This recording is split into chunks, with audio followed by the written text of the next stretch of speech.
year was 1870. The United States was only a few years off the heels of the Civil War and the assassination of President Abraham Lincoln. General Ulysses S. Grant was President of the United States. The United States Department of Justice was established. The Chicago Baseball Club, the team that ultimately became the Chicago Cubs, played its first game. The mode of transportation was horse-drawn buggies and wagons. The location was New York City. Construction of the Brooklyn Bridge was underway. The first of New York's 4 elevated railroads opened. Thomas Nast, the star political cartoonist of Harper's Weekly, began a campaign that led to the downfall of the corrupt political machine that ran the city. The Statue of Liberty and the now famous towering New York skyline did not yet exist.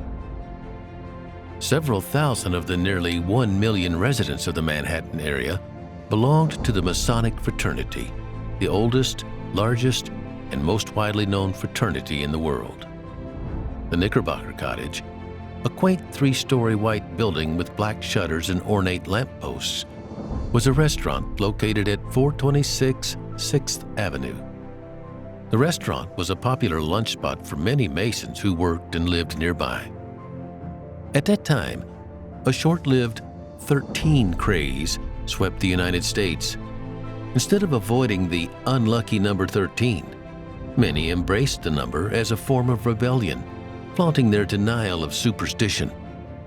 At Knickerbocker Cottage, a special lunch table on the 2nd floor was set daily for 13 Masons.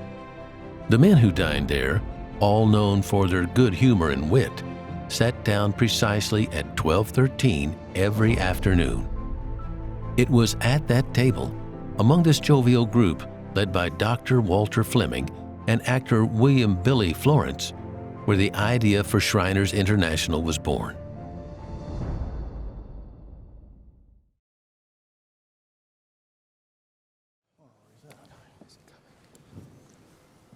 Oh, it's nice of you to be able to join us on such late notice, Billy. We can now start to dine with more than just 12. As we all know, that's an unlucky number. Look at this. It's 12:13 exactly. We can officially begin lunch. But before we begin, brothers, let's raise a glass. To Freemasonry. To Freemasonry. To brotherhood. To brotherhood. To fun. To fun. To mirth. To mirth. And cheers to our good man Fowler for having such a fine establishment. Fowler. For us merry band of Masons to gather. To Fowler.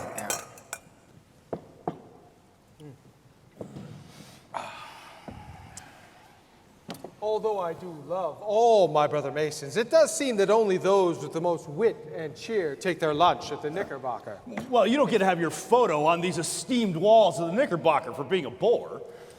Would it not be wonderful if there were an order that had all the ritual and structures of Masonry that we respect, but also had the humor and lightheartedness that we enjoy in our lunches? Indeed. Yeah. Men of virtue and esteem that also enjoy having a good time and a laugh. Yes. If there was ever a man to start such an order, it would be you, Dr. Fleming. Brother. And of course, your trusty man, Billy, who plays pretend for a living. I am most passionate about theatrics, both on and off the stage. While traveling abroad in France last year, I attended a magnificent Arabian Nights party. It was a sight to see all the guests dressed in Arabian garb. The decor was such that you could believe that you were in a mosque in the middle of the desert. I thought if I stepped outside, a camel might walk by. That sounds great, Billy. Honestly, wonderful, but slightly off topic. It really isn't. What if we created an order as Dr. Fleming had proposed, but with an Arabian theme? With titles and clothing and ritual modeled after those of the far-off lands of the Near East. It would have the splendor and structure of masonry, but would have pomp and flair, and most importantly, fun. There we go. Here, here. I think you're onto something, Billy. As someone who studies and speaks Arabic, I would be pleased to help with the cultural and language references. Very good. If everyone at this table has interest in such an order, I think we need to pursue it further. Yes. I agree. You bet. Very well then. Let us set a lunch date to discuss this further. I think there is great promise in establishing an ancient Arabic order for men of integrity who do not shy away from humor Indeed. and hijinks. Yes. Agreed? Agreed.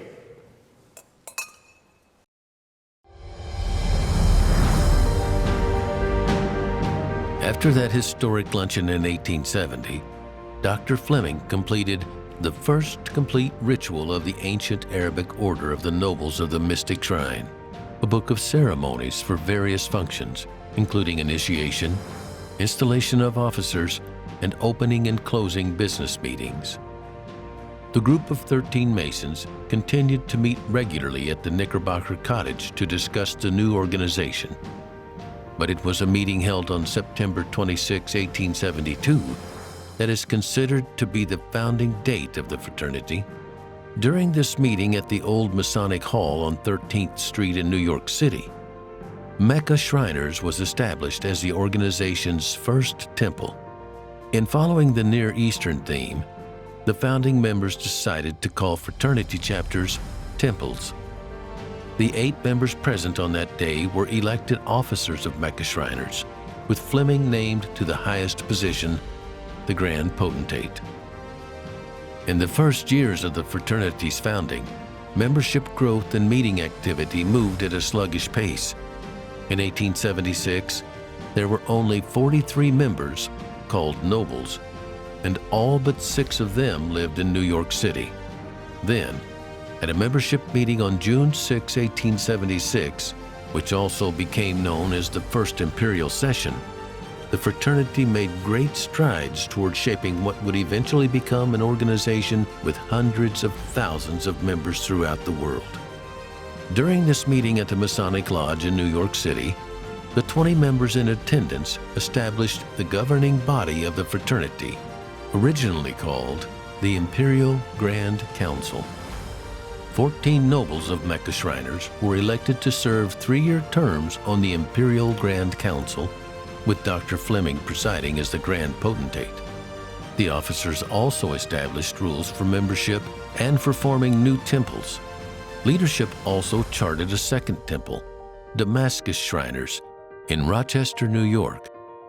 The organization, however, was still in need of more members. So Dr. Fleming, Florence, and other founding members embarked on a publicity and recruiting campaign.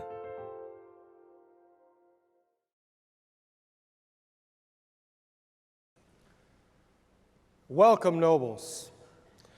We are gathered here today on this Albany, New York, on the 6th day of February in the year 1877 for the second annual session of the Grand and Ancient Arabic Order, Nobles of the Mystic Shrine. I am Dr. Walter M. Fleming, your Grand Potentate, and I am honored to be here along with your Imperial Grand Council, as well as members of Mecca, Damascus, Naja, and Cyprus temples.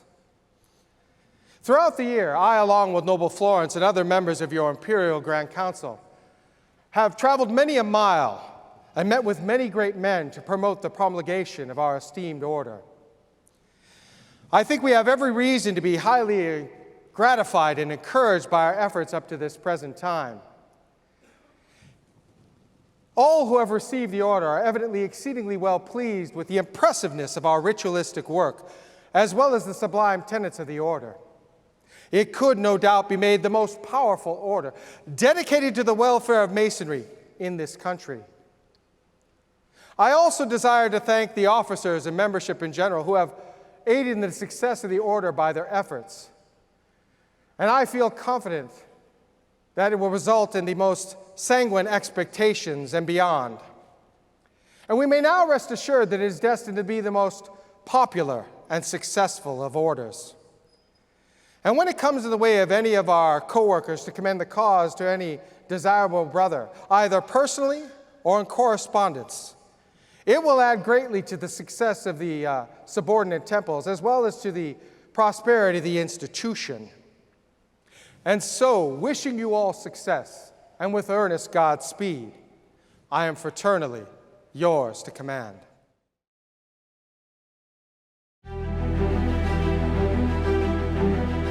The membership recruitment campaign following the second annual session in 1877 was a major success. By 1878, there were 425 Shriners and 13 temples, including those in New York, Ohio, Vermont, Pennsylvania, Connecticut, and Iowa. 10 years later, there were more than 7,200 Shriners and 48 temples, including Rameses in Toronto, Ontario, Canada, the first temple outside the United States. While Shriners International was established to give Masons the opportunity to focus on fun and fellowship, charity quickly became a significant cornerstone of the fraternity. From their earliest years, Shriners provided relief by means of volunteers and funds for victims of epidemics, floods, fires, and hurricanes. Temples raised money that they donated to underprivileged families, orphanages, Masonic homes, and children's hospitals. In 1919, W. Freeland Kendrick, then Imperial Potentate and member of Lulu Shriners, visited a facility in Philadelphia that offered residential medical care for the poor. This visit inspired Kendrick to plant the seed for an official philanthropy for the fraternity. Kendrick traveled more than 150,000 miles, visiting a majority of the 146 temples throughout North America to campaign for an official philanthropy. During his travels, he was also introduced to the Scottish Rite Hospital in Atlanta, which provided medical care to children with orthopedic problems whose families were not able to pay for care. At the 46th Imperial Session in Portland, Oregon, Kendrick recommended the formation of the Shriners' Home for friendless, orphaned, and crippled children.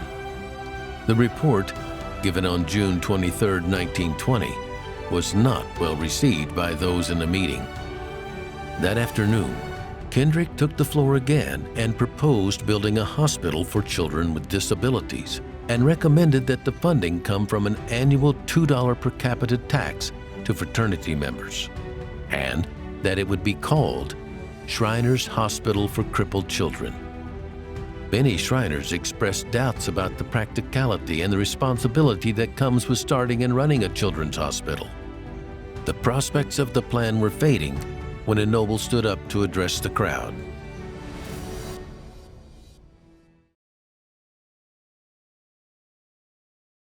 Noble, please state your name and temple.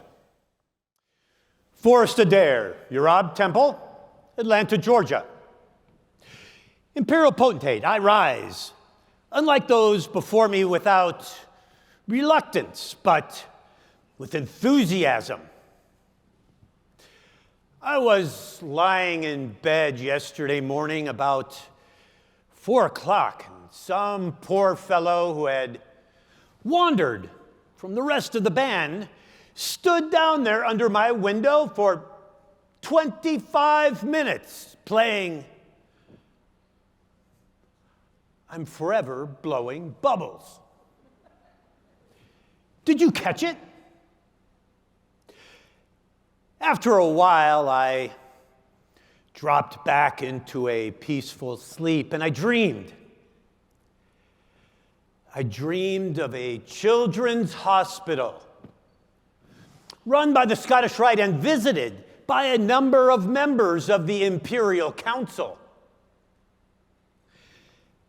And I thought of that wandering performer of the morning, and I wondered if there was not a great significance in the tune he was playing for the Shriners. I'm forever blowing bubbles. We meet from year to year. We talk about our great order. We read the report of the hundreds of thousands of dollars we have accumulated and loaned to the banks and pay for our mileage and our per diem.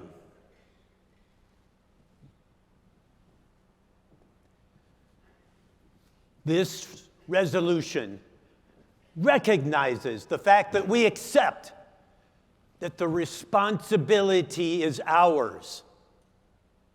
And while we have paid money for songs and paid money for bands, there is not a thing you can put your finger on that I know of that has been done for humanity that can be credited to the Shrine as an organization. I want to see this thing started. For God's sake, let us lay aside the soap and water and stop blowing bubbles and get down to brass tacks. Let's blow all the dust aside. Let's get rid of all the technical objections. And if there is a Shriner in North America, after he sees your first child has been treated, who objects to having paid the $2, I will give him a check back for it myself.